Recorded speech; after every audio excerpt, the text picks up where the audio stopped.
안녕하세요. 앞 시간에 이어서 직업심리학 2교시에 들어갑니다. 2교시.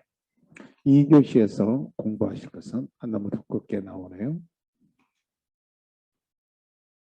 2교시에서 공부할 것은 메슬로우의 욕구 이론부터 공부하시겠습니다. 메슬로우의 욕구 이론은 공부를 이쪽 저쪽에서 많이 해보신 분들이 많아요. 자, 바로 이렇게 5단계, 책에 따라서는 7단계로 써져 있는 책도 있을 겁니다. 자, 가장 밑에가 생리적 욕구, 안전에 관한 욕구, 소속감과 애정, 그리고 존경의 욕구, 자아실현의 욕구, 이렇게 5단계로 되어 있다는 겁니다. 자, 그런데 여기에 포인트는 어디에 있죠? 생리적 욕구가 채워지면 안전을 위한 욕구를 채우기 위해서 동기화가 된다는 겁니다. 자, 역시 같은 이유로 동기화가 되죠. 동기화가 에너지를 만들어낸다는 뜻으로 이해하시면 됩니다. 그리고 이것을 왜 삼각형으로 메슬로우는 그랬냐면요, 아래쪽 욕구들이 더 크고 명확하다는 뜻입니다. 이런 소속감과 애정에 관한 욕구가 하위 욕구고, 하위 욕구는 누가 증명하지 않아도 그런 욕구가 있구나 하고 명확하게 느낍니다. 그러나 존경이나 자아실현의 욕구는, 이건 상위 욕구로서 인생으로 따진다면 인생 후반기에 보통 나타나는 욕구라는 겁니다. 그리고 좀 설명을 해야 이해할 수 있을 정도로 좀 명확하지 않는 욕구입니다.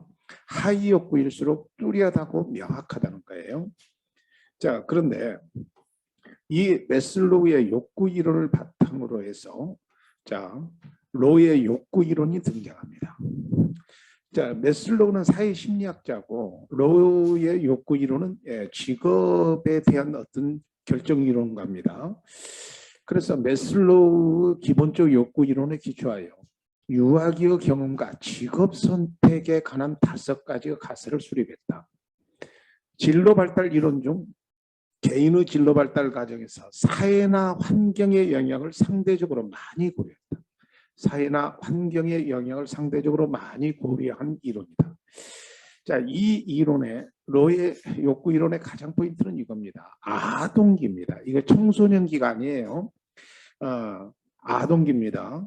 그러니까 청소년기는 뭐 한 12세까지니까 그보다 훨씬 어렸을 때 얘기예요.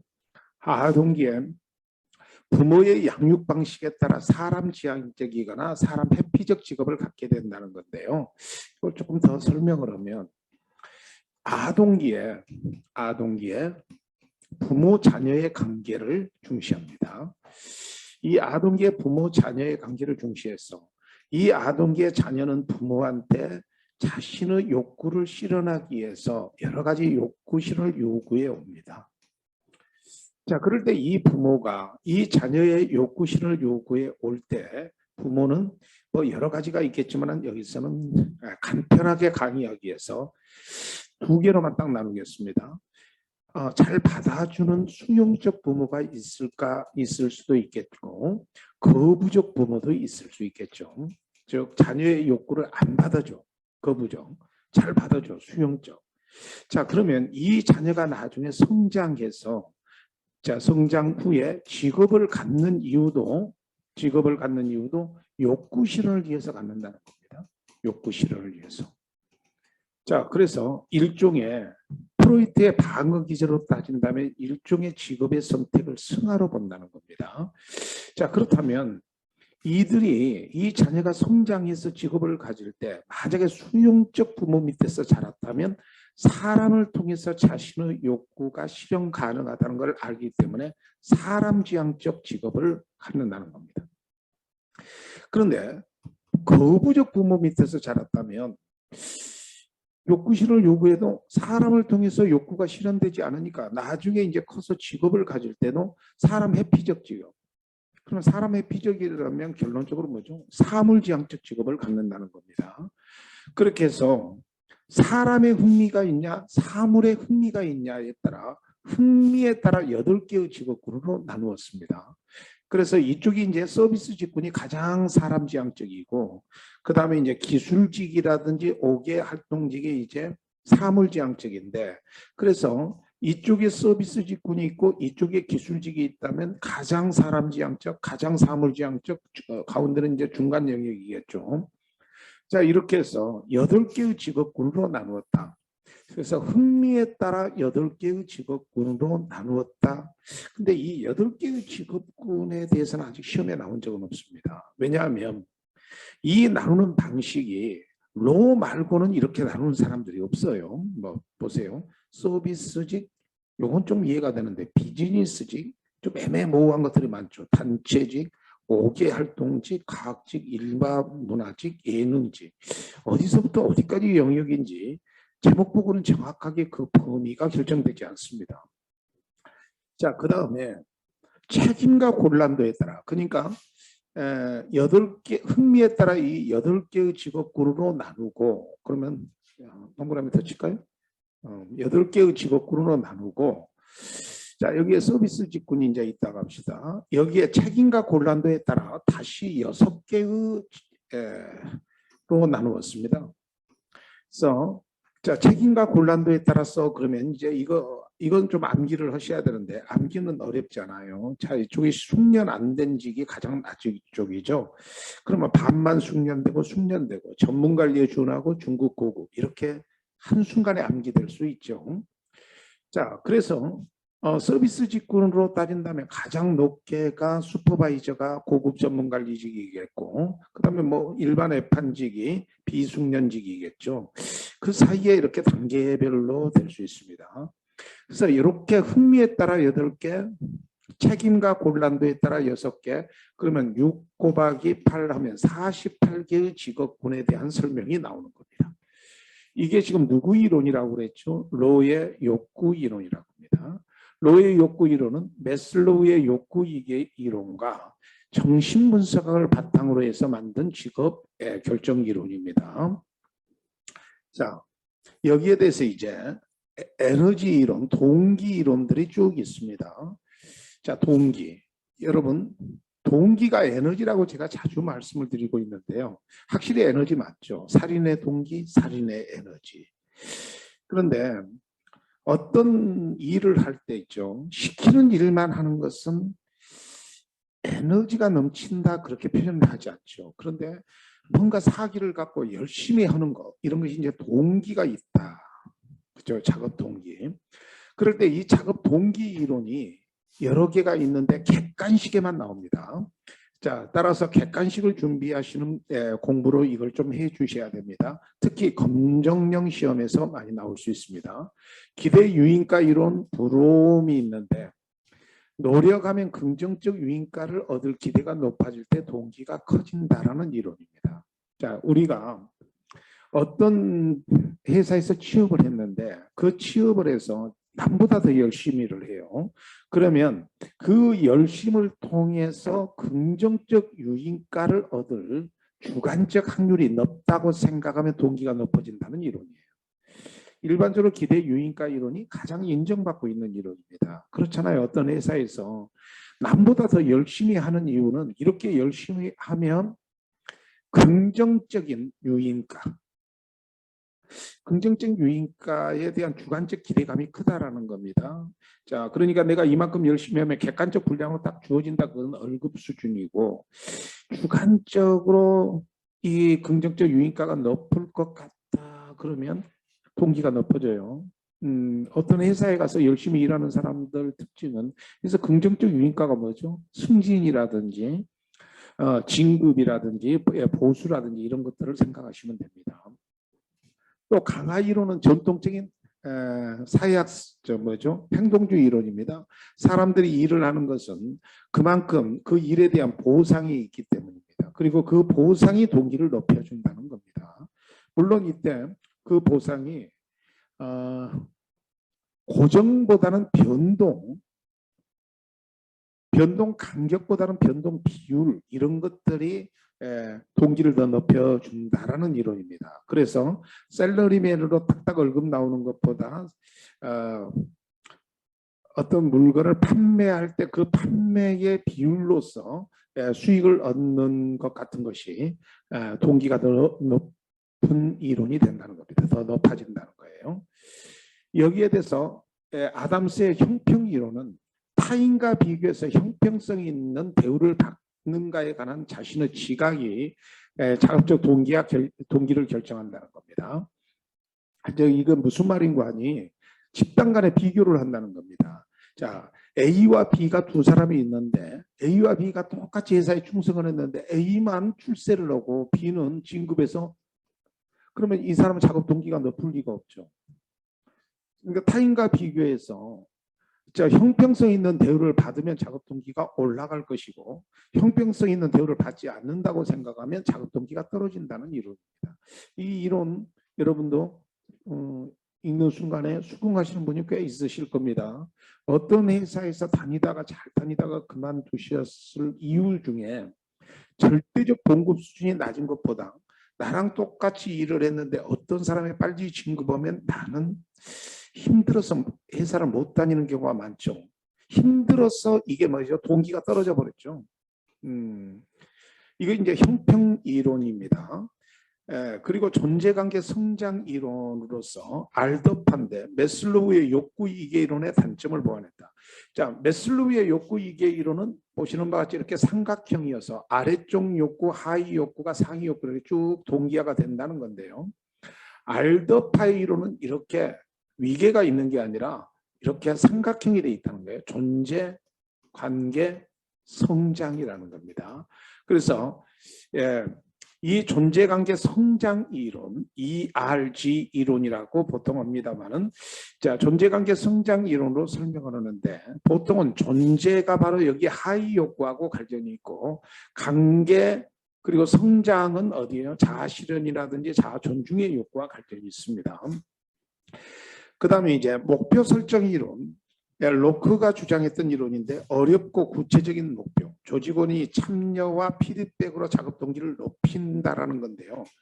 어떤 조직체에서 작업 동기를 높이려면, 동기를 올리려면 목표가 너무 쉬워서는 안 되고 어느 정도 목표가 도달할 만한 좀 높이가 있고 좀 구체적이고 그 목표를 설정하는데 조직원이 참여함과 동시에 끊임없이 목표 달성이 어느 정도 됐는가를 피드백할 수 있어야 작업 동기가 올라간다는 겁니다.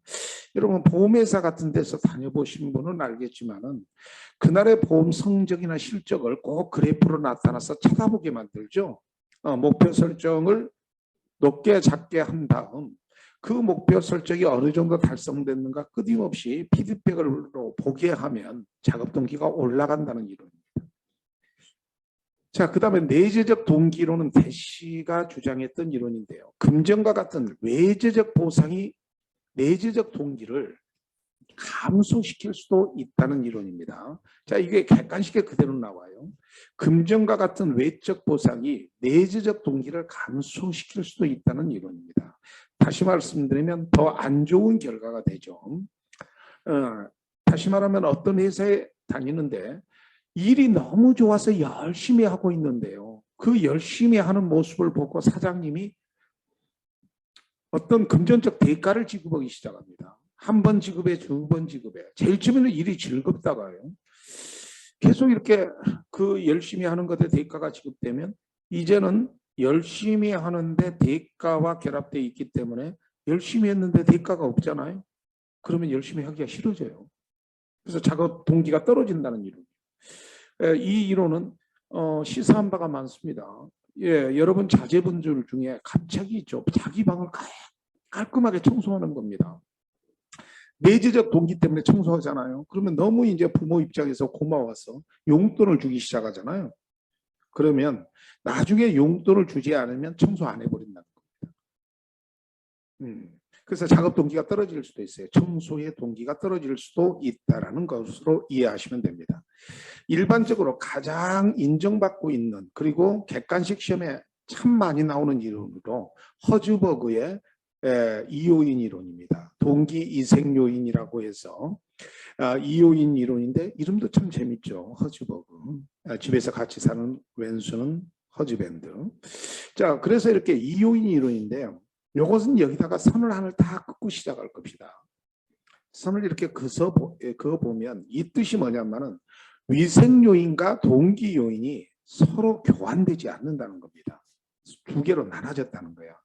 그래서 직무 불만족의 요인은 주로 직무 외적인 환경 요인으로 결정된다는 거예요. 정 머릿속에 잘 안 들어가시잖아요. 그러면 환경 상태로 결정된다. 청소 상태로 결정된다. 이렇게 생각하시면 돼요. 그래서 청소 상태가 안 돼 있잖아요. 그러면 직무 불만족이 돼. 자, 여기서 함정이 하나 있어요. 그러면 청소가 깔끔하게 돼 있다. 그러면 직무 만족이 될 것이냐? 아니라는 겁니다. 그냥 불만족만 해소되는 것에 끝납니다.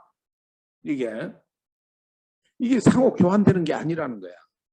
그러니까 작업 환경이 나빠. 그러면 불만족스러워. 그러면 작업 환경을 좋게 하면 만족스럽다. 이렇게 해야 우리가 논리가 맞잖아요. 그런데 직무 만족이 아니라 그렇게 환경이 좋으면 불만족만 해소되는 겁니다. 불만족만. 근데 이 말이 맞는 것 같아요. 제가 이 교실이 청소 상태가 안 되면 여러분 공부하는데 불만족스러울 겁니다. 그런데 여기다가 청소 상태를 깨끗하게 하잖아요. 그러면 공부하고자 하는 동기적 욕구가 올라가는 건 아니야. 그러면 이 작업 동기가 올라가려면 그건 동기 요인인데요. 이건 직무 만족에 직접적인 영향을 주는 요인으로 자아실현이라든지 이런 사기 욕구입니다. 그래서 이 시험을 통해서 나의 직업이 내 자기를 자아를 실현할 수 있다라고 생각해야 공부가 열심히 돼요. 환경하고는 상관없다는 겁니다. 그래서 여기 써놨죠. 불만족 요인과 만족 요인은 별개의 차원으로 불만족의 반대가 만족이 아니라는 겁니다. 그러니까 불만족이 해소되면 불만족만 해소된 거지 만족으로 바뀌는 게 아니라는 뜻이에요. 그 말이 맞잖아요. 우리가 아무리 환경이 안 좋아도 동기 요인이 높으면 열심히 해서 성장하려고 하잖아요. 그래서 예를 들어 여러분이 무슨 공부방이 없다. 그러면 이제 불만족스럽죠. 그러면 공부방이 생겼어. 그러면 막 공부하고 싶은 욕구가 생겨요? 그건 아니죠. 그냥 불만족만 해소되는 거죠. 그러면 공부하고자 하는 욕구가 생기는 것은 뭐죠?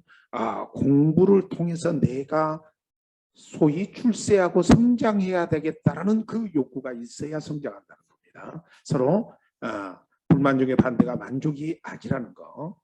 그래서 두 위생 요인과 동기 요인은 별개로 생각해야 된다라는 것이 허즈버기의 이 요인 이론입니다. 자세한 공부는 저희 학교에 오셔서 수업을 들으셔야 되겠습니다. 자, 이것은 어디까지나 요약적인 설명이니까 그래요. 물론 이 요약적인 설명이 다 필요 없는 건 아닙니다. 실제 시험에서도 요약적인 설명을 통해서 생각을 끌어낼 수 있는 틀을 만드는 것이기 때문에 그런 것도 굉장히 중요한 겁니다. 그런 볼지의 사회학습 이론을 공부하시겠습니다. 사회학습 이론이니까 행동주의에 근거를 두겠죠. 그래서 그런 볼지의 진로 결정의 영향 요인으로서 유전적 요인과 특별한 능력, 환경 조건과 사건, 이것이 이제 환경적 요인인데 환경적 요인은 어찌할 수 없게 주어지는 요인입니다.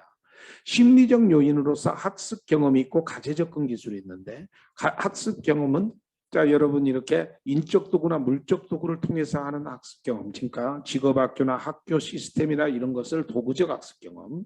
그 다음에 연상적 학습 경험은 어떤 드라마라든지 어렸을 때의 경험 같은 이런 걸 통해서 하는 학습 경험을 연상적 학습 경험인데 이런 학습 경험과 가제 접근 기술이 진로 결정에 영향을 미칩니다. 자, 이 네 개 그런 물체의 진로 결정에 영향을 미치는 요인 4개 중에 3개를 써봐라 이렇게 시험 문제를 내요. 그러면 유전적 요인과 특별한 능력, 환경 조건과 사건, 그리고 학습 경험, 가제 접근 기술 중 3개를 쓰시면 되는 거예요.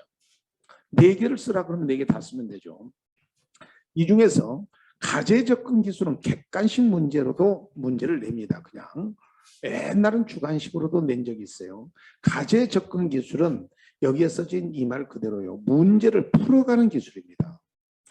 자, 사람이 살다 보면 여러 가지 문제들이 부딪히죠. 그럴 때 그 문제를 해결하는 기술이 가제 접근 기술이에요. 자, 여러분 지금 제 수업을 들으신 여러분의 과제는 뭐죠? 시험의 합격이죠. 그 시험을 합격하는 기술로서 유튜브를 보고 간략하게 공부한 다음 자세하고 섬세한 공부는 직접 학교에 와서 공부하시겠다. 그렇게 생각하는 것도 시험의 합격이라는 것에 접근하는 기술이죠. 근데 사람에 따라서는 그런 것이 아니라 나는 막바로 책을 보겠다. 그래서 책을 막 공부하시는 분도 합격이라는 과제를 접근하기 위한 기술입니다. 그래서 여러 가지 문제에 부딪혔을 때 그 풀어가는 기술인데, 진로 결정이라는 어떤 문제에 부딪혔을 때 그 문제를 해결하는 기술이 다 똑같지 않아요. 그렇죠. 어떤 사람은 컴퓨터 속에서 객관적 자료를 찾고 있는 사람도 있고, 어떤 사람은 끊임없이 그 경험자들과 상담하는 사람들도 있고, 어떤 사람은 직업 상담사 같은 전문가를 통해서 상담하는 사람도 있을 겁니다. 이렇게 가제 접근 기술이 달라질 때마다 진로 결정에 영향을 미친다는 겁니다. 그거야. 그리고 그런 것이 그냥 문제 해결 기술이고, 작업 습관이나 정보 수집 능력 등 개인이 발달해 온 어떤 기술의 집합입니다. 그다음에 이제 이렇게 해서 이제 진로 결정 요인의 결과에서 자기 관찰의 일반화. 일반화는 말은 나는 이런 사람일 것이다. 사실은 일반화라고 했지만은 자기가 자기를 정확히 모르는 경우는 많아요. 그런데 나는 아무래도 사람 관계에서 일을 참 잘하는 사람일 것이다 하고 자기가 자기를 관찰해서 일반화시키는 겁니다. 그래서 자기 자신의 수행, 흥미, 가치를 평가하는 자기 진술의 기술인데 안 맞을 때도 있습니다. 그러나 자기가 자기를, 원래 일반화라는 말은 몇몇에 고립된 자신의 어떤 특성을 보고 나는 이런 사람일 것이다 라고 일반화하는 것입니다. 자, 그리고 세계관의 일반화, 그러면 특히 직업 세계관에 대해서 일반화. 저 직업은 내가 잘 맞을 것이다. 저 직업은 이런 능력을 가진 사람이 잘 견딜 것이다 라고 생각하는 거예요. 자기가 살고 있는 환경을 관찰하여 일반화하는 것입니다. 이런 것들이 진로 결정에 영향을 준다는 겁니다. 이것도 크게는 사회학습 이론의 내용입니다. 그 다음에 새로운 진로 발달 이론에서 인지적 정보 처리 이론입니다. 인지적 정보 처리 이론 하면 진로 결정은 일종의 정보 처리 기사가요, 정보 처리로 문제를 해결하는 그런 과정과 같다라는 겁니다. 정보 처리 기사가 수많은 정보들을 순서도에 의해서 재정비해서 문제를 해결하는 것과 똑같이 우리가 직업을 선택하는 과정도 그렇다는 겁니다.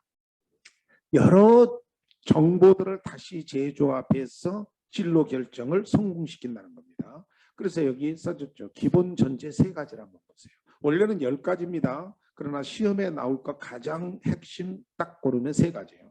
진로 선택은 하나의 문제 해결할 겁니다. 진로 문제 해결은 고도의 기억력을 요하는 과제이다. 그러면 이제 정보 처리 기술 같은 건 컴퓨터를 많이 이용하니까, 예컨대 진로 문제 해결은 고도의 기억력하면 수준 높은, 성능 높은 컴퓨터 시스템이 있어야 된다는 거죠. 정보 처리로 보면. 그래서 진로 상담의 궁극적 목적은 정보 처리 기술을 향상시키는 것이다. 그래서 어떤 정보 처리 기술을 향상시키면 스스로 진로 문제를 해결할 수 있다라는 거죠. 그래서 진로 인지적 정보 처리 과정을 놓고 보면 처음 있죠. 사람들과 뭘 해요? 의사소통을 하는 것입니다. 커뮤니케이션을 하는 거예요. 자, 이건 순서입니다. 그리고 그런 정보에 대해서 분석을 하는 겁니다. 분석을 하는 거예요. 자, 분석된 내용을 결합시키는 겁니다. 자기하고 신더시스. 자, 결합시키는 거예요. 자, 그리고 결합시킨과 동시에 자, 이 직업에 대해서는 어떤 평가, 이 직업에 대해서는 어떤 평가. 자, 가치를 부여한다. 가치를 평가한다. 밸류잉하고 마지막으로 실행을 하는 겁니다. 그래서 이게 쭉 첫머리를 따서 읽으면 우리가 좋아하는 어떤 술의 제목과 같죠. 카스비. 그래서 이렇게 인지적 정보 처리 과정을 통해서 일종의 이제 정보 처리 기사가 하는 순서도입니다. 이게 첫 번째 충분한 의사소통을 하고 그 내용을 분석을 하고 결합시키고 가치 평가를 한 다음 실행을 해라. 예, 순서도죠. 이것이 이제 인지적 정보 처리 이론이고요. 그 다음에 이제 사회인지 진로 이론은 반두라의 인가적 모형인데요. 그 반드라의 인가적 모형을 개인적 신체적 속성, 외부 환경적 요인, 예형적 행동 이런 식으로 보통 결합을 하는데, 이것을 그 밑에 이렇게 말할 수 있습니다. 진로 발달의 개인적인 결정. 자, 사람이 나이에 따라서 진로가 발달하는데 이것의 개인적 결정 요인은 자, 그림으로 그리면 이렇다는 거예요. 개인적 목표가 있고 그 다음에 그것에 대한 결과 기대 내지 성과 기대가 있다는 겁니다. 성과 기대가. 그리고 이걸 바탕으로 해서 자기 효능감이 결정돼요. 자기 효능감이라는 단어가 나오는데 자기 효능감은 자신의 능력에 대한 믿음을 말합니다. 다시 한번 천천히. 자신의 능력에 대한 신념을 자기 효능감이라고 해요. 그러니까 어떠한 문제에 부딪혔을 때 이 문제에 대해서 나는 반드시 해낼 수 있다는 자신의 능력에 대한 믿음을 우리는 자기 효능감이라고 하는데 이 자기 효능감을 바탕으로 바로 뭐가 만들어진다는 거예요? 자, 어떤 진로에 대해서 결정된다는 겁니다. 맞는 것 같죠? 여러분이 직업 상담사라는 개인적 목표가 있고 그 직업 상담사가 되면 이러이러한 인생에 있어서 이러이러한 성과가 나타날 것이라는 것에 기대가 된다면 이걸 바탕으로 나는 그 직업 상담사를 해낼 수 있는 직업 상담사라는 직업적으로 해낼 수 있는 자신의 능력에 대한 믿음이 있다면 직업 상담사 공부를 결정할 수 있죠. 그리고 그 직업으로 나갈 수 있는 겁니다. 맞는 것 같아요. 자, 그리고 이 사회인지 이론의 세 가지 영역 모델이 있는데 이게 좀 까다로운 건데요. 일단 제목을 암기하셔야 돼요. 흥미 모형, 선택 모형, 수용 모형인데 사회인지적 이론의 세 가지 영역 모델입니다. 사회인지적 모델이라고 그랬죠. 여러분, 직업을 떠나서 우리가 취미로 가요. 직업으로 그대로 해도 되겠습니다만은 여러분 어떤 것에 취미 생활을 하려면 가장 먼저 그 취미 생활이 있다는 것을 인지해야죠. 좀 어렵나요? 자, 예를 들어서 저가 잘할 때는요. 패러글라이딩도 없고 뭐 서핑 같은 거 그런 것도 없었습니다. 그런 것이 없었기 때문에 그런 것의 취미를 인지할 수가 없죠. 그렇잖아요. 그 취미는 최소한 흥미를 갖기 위해서는 그런 것을 사회에 대해서 인지한 다음 아 저게 흥미 있네 하고 쳐다본 다음 내가 그걸 선택한 다음 내가 그걸 수행해 보는 거죠. 그게 지금 무슨 얘기냐면은 일반적으로 이 이론이 다른 이론보다 더 많이 인정받고 있는 이론은 죄송합니다만은 여기 출신들한테는 라오스 미얀마로 할까요? 제가 미얀마하고 좀 인연이 있어요. 그래서 미얀마로 하겠습니다. 그리고 한국으로 하겠습니다.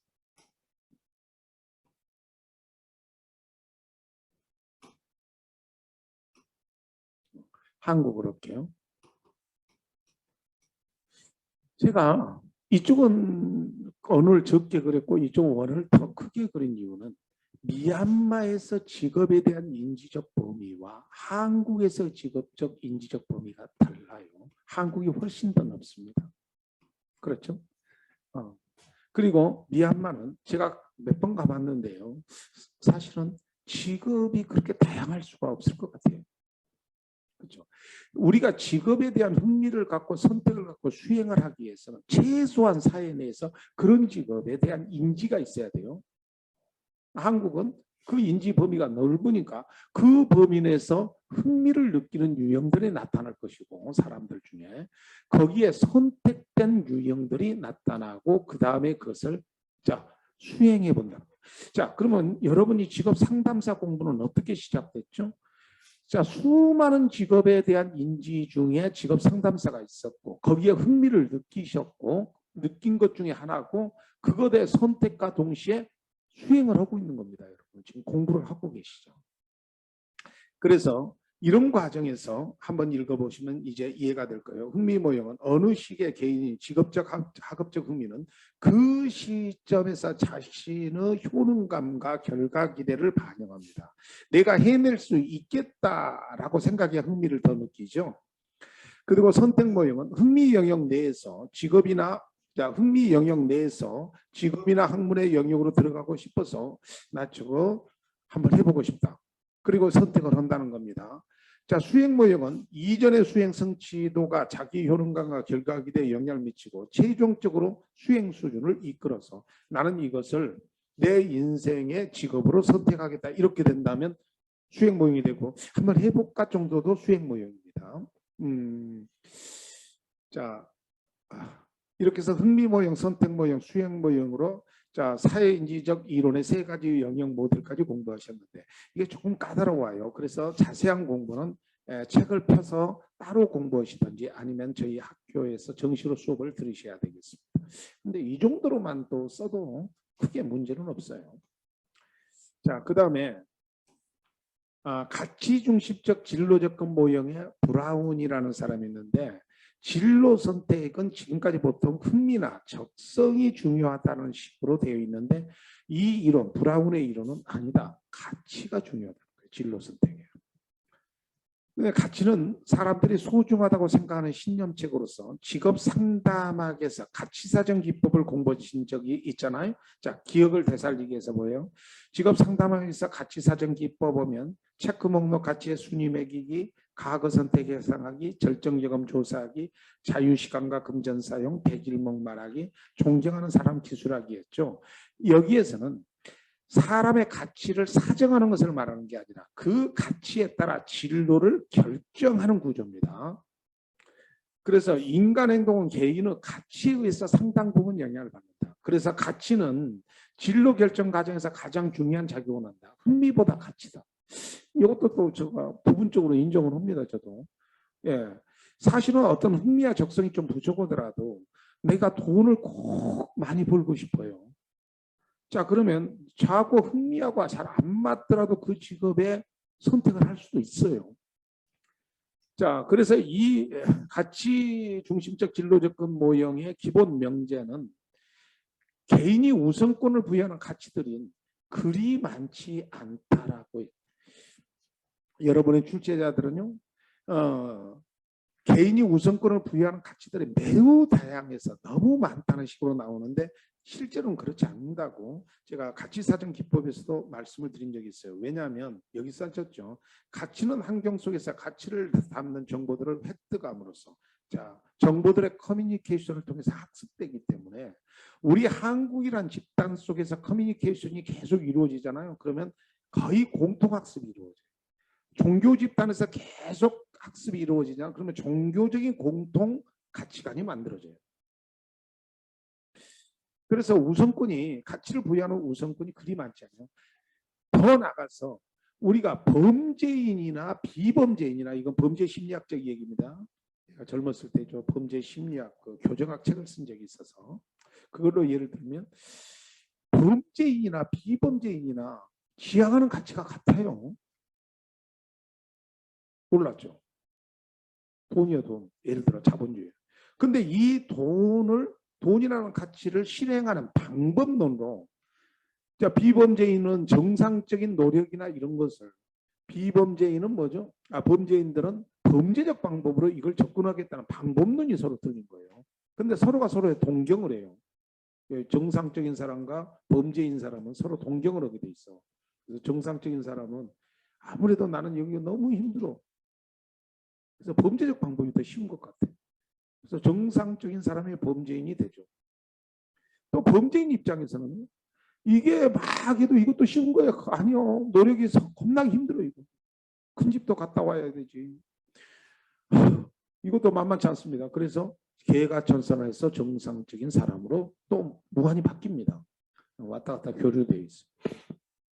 어찌됐건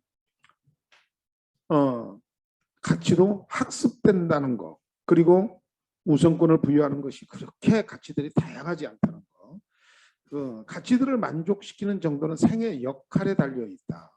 그래서 생의 역할에서 부모로서의 역할을 중시했을 때 그 부모로서의 역할을 중시하는 시기가 있죠. 그럴 때 그 가치와 이제 부모 애들이 다 크고 나면 그 역할이 또 달라져요. 저 같은 경우는 애들 다 시집장가 다 보내고 나니까 가치가 달라져요. 애프터 서비스도 한계가 있죠. 달라져요.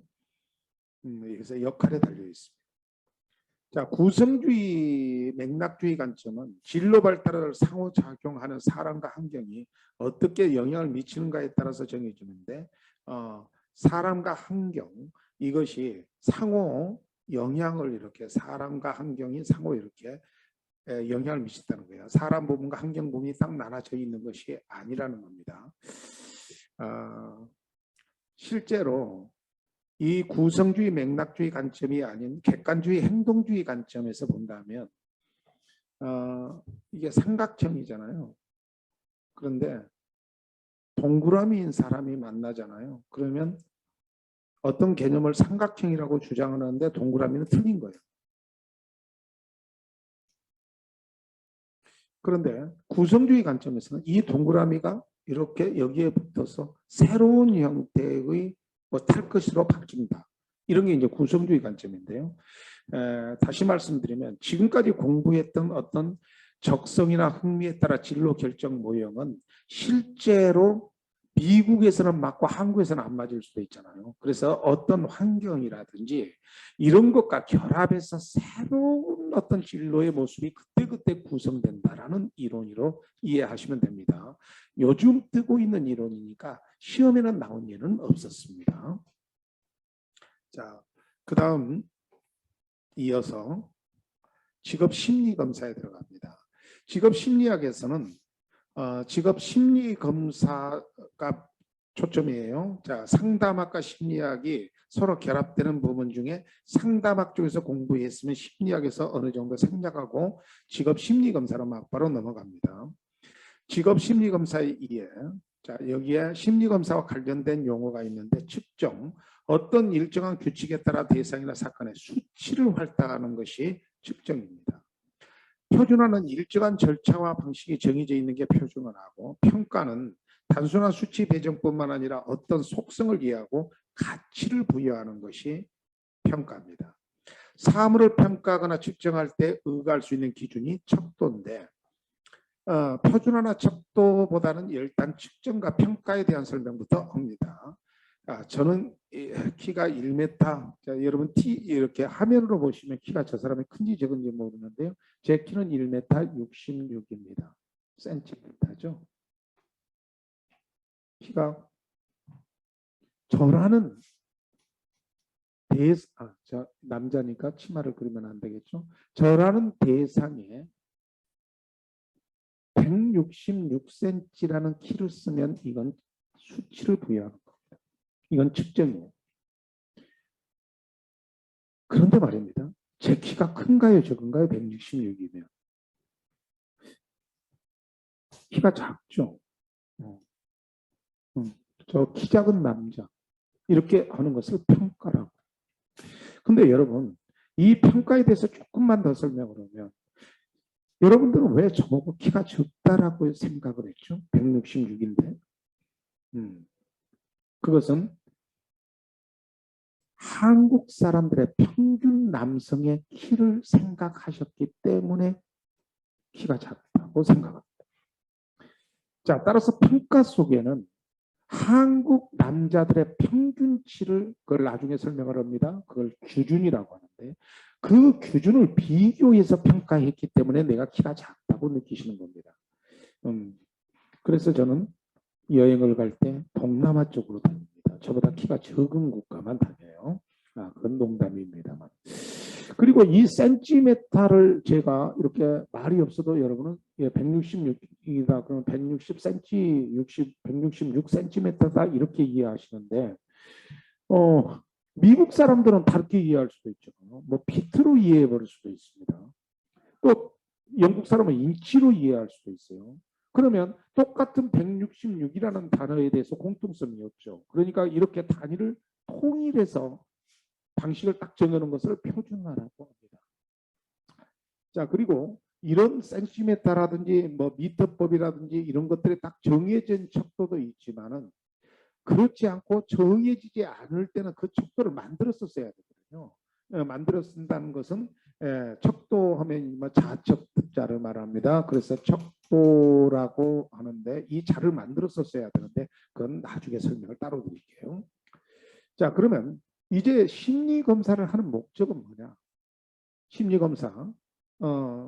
자, 가장 검사가 발전되어 있는 게 이제 지능 검사, 적성 검사, 성격 검사, 흥미 검사, 태도 검사, 가치 검사 이런 걸 쭉 있는데 이런 심리 검사의 목적은 개인의 행동을 예측하고 분류 및 진단을 하고 그리고 자기 이해를 증진합니다. 여러분은 여러분 스스로를 잘 아십니까? 그랬더니 누가 그래요? 네가 나를 모르는데 내가 너를 알겠느냐. 잘 모를 수도 있어요. 자기가 자기를.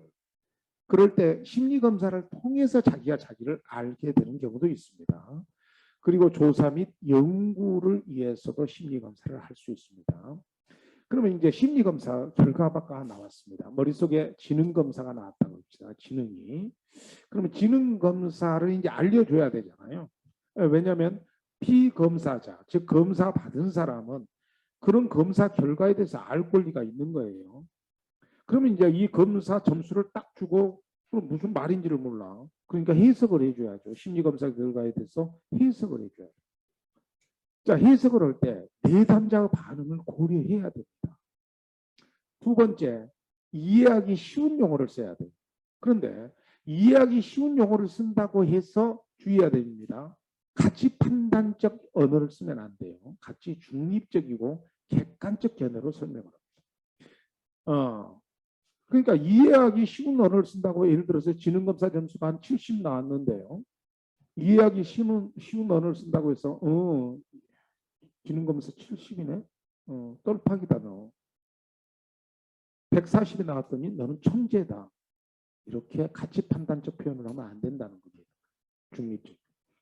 그리고 내담자가 방어를 최소해서 이렇게 절망하지 마시오 이런 것보다는 보통 범위로 설명을 해줍니다. 자, 범위로 이렇게 설명을 해서 70 정도면 두 표준 편차니까 보통은 있죠. 보통보다 조금 좀 떨어지는데 그때그때 상황에 따라서 컨디션에 따라서 점수가 달라질 수 있음을 설명을 해주면 됩니다. 방어를 최소화합니다. 자, 그 다음에 이제 심리검사 예비문항 제작 시 주의점이다. 이게 지금 뭔 얘기냐면은 심리검사는 여러분 지능검사, 적성검사만 있는 게 아니라 수많은 검사들이 많이 있어요. 자, 그 중에서도 뭐 운전면허 시험 같은 것도 일종의 지적 수준을 검사하는 거고 영어 실력을 검사하는 것도 여러 가지 검사합니다.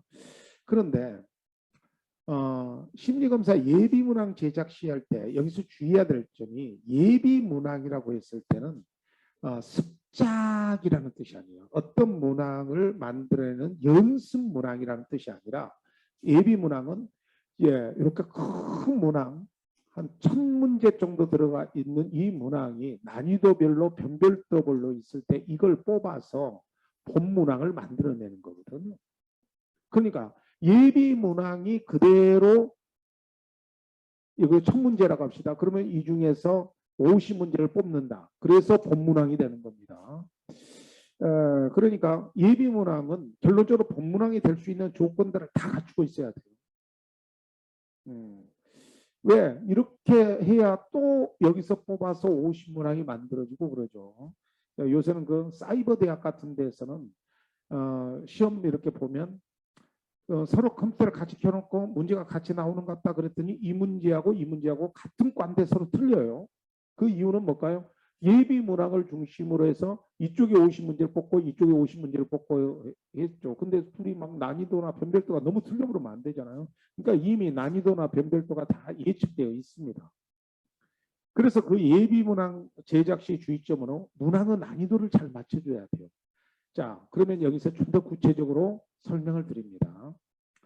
예를 들어 100명의 학생들이 있습니다. 1번, 2번, 이거 등수라고 할까요? 50번, 51번, 그래서 100명의 학생이 있어요.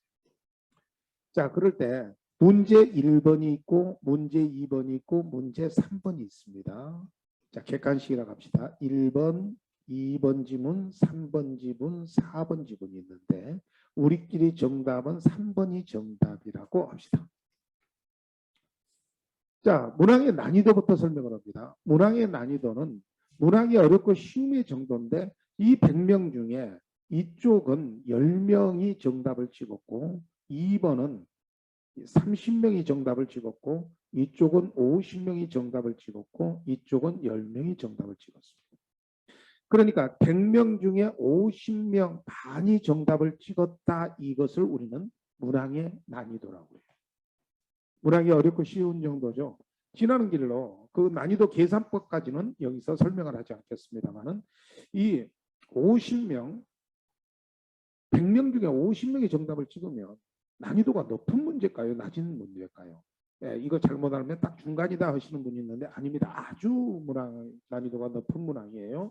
왜 그러냐면은 문제 3번에 50 이렇게 됐다는 거죠. 근데 만약에 4번도 이렇게 50% 맞히고 5번도 그러면 계속적으로 점수가 50점 이하로 한 25점이나 30점으로 떨어져 버려요, 평균이. 그래서 꽤 문제가 어렵게 내도 실제 시험 문제 보면요, 반수 이상 그 어려운 문제도 그 집단의 한 80% 70%는 맞히는 겁니다. 그러면 난이도가 높은 거예요, 그 정도로도. 어찌든 한 문항이 어렵고 쉬움의 정도를 나타내는 것이다.